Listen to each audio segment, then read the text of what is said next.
Earlier this year, I had one of the worst cases of hitting a wall mentally. It was when I had to create a new landing page for my online course, 022 Hero. Days went by where I would just sit in my chair and stare at the wall for hours, waiting for the right thing or the right way to approach a section to come to me. And it was just so hard to wrap my head around.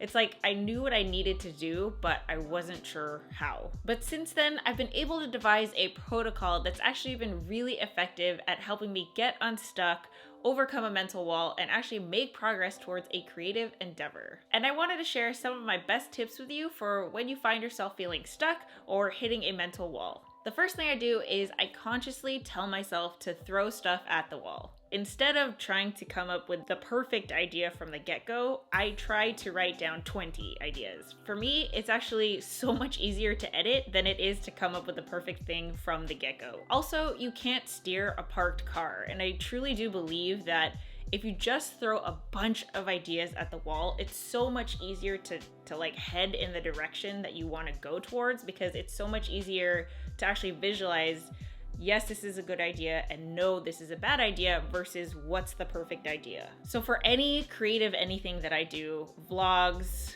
copy that I have to write, what have you, it always starts with a pencil and a notebook. And especially during this Just Create More 31 videos in 31 days challenge, I've found myself pencil and notebook in hand, staring at a blank page, still trying to come up with a perfect approach to a video, but I just tell myself, just start writing. Write anything and then edit as you go. Number 2, get fresh air and sun. I knew for a fact that if I'm in my office, sitting in the same chair, staring at these 4 walls, I'm not going to, magically have a revelation or eureka moment. There's no new stimuli. There's no new things for me to put different thoughts together. So even just taking a walk, getting some sun, breathing in some fresh air, that's enough to see things from a different perspective. Number 3, be of service. This one was really important for me to focus on because especially when I'm creating things for my business,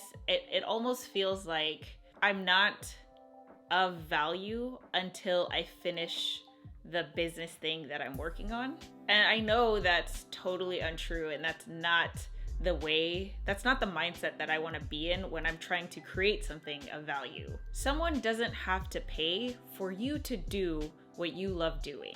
I love helping people figure out YouTube. I love helping people be more creative and discover this potential in themselves that they didn't know they had. That's like my favorite part of this. And if I'm creating in a vacuum and I'm feeling like I'm unable to help people until I finish this thing that I'm working on, like how am I going to create something that is valuable if I don't feel like I'm valuable to begin with? So even if it was just like sending messages of encouragement or checking in with clients or checking in with the members of our YouTube mastermind that Tom and I run, I focused on doing things that I actually had the power to do in the moment that I was feeling stuck, just to take the pressure off of the thing that I was working on and to remember that I have value as I am.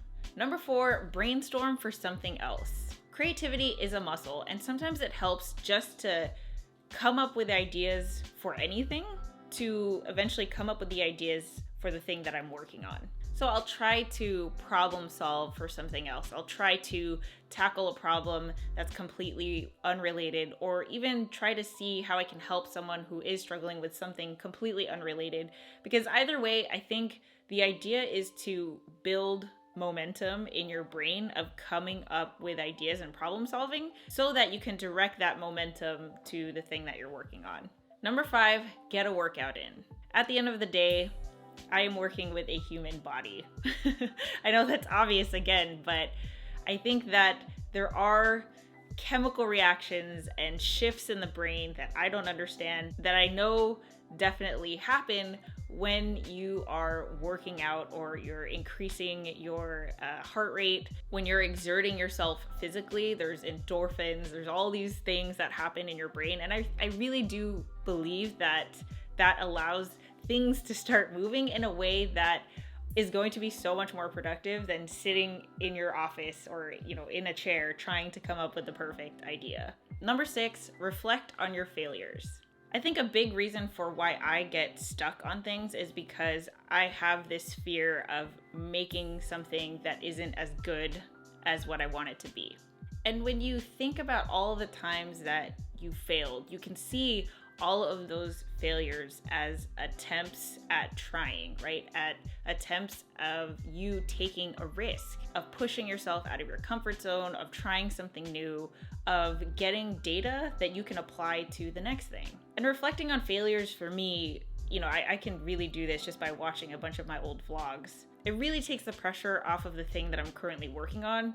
The feeling of uncertainty and doubt is always there, but I've still been able to get to this point despite all that. And so reflecting on my losses or my failures just reminds me that this new thing that I'm working on feels like the biggest mountain, the most insane project that I've ever worked on in my entire life. There were times where I thought I was never going to get unstuck when I was thinking about something or working on something, but I did, and I did every single time. And lastly, discover and explore. Not only is it important to get out of your element physically, but also mentally. Discover new YouTube channels, watch movies, read books, immerse yourself in other works, and not just of the works from the people that you're already subscribed to, but like completely different genres, because really it's kind of the equivalent of physically walking around. Seeing completely different ways of how to approach something can oftentimes be a lot more stimulating than seeing kind of the same stuff or the same style that you're used to.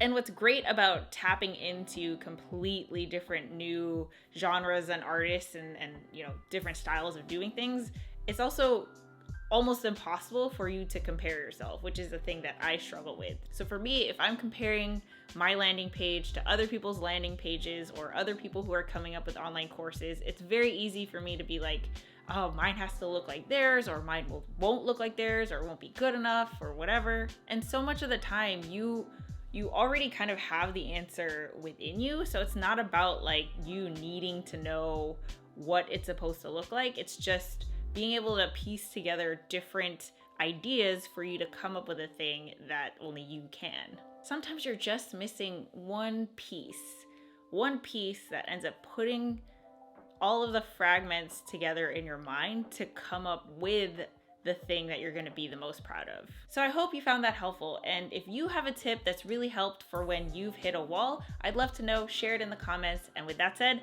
I'll catch you guys in the next one. Bye.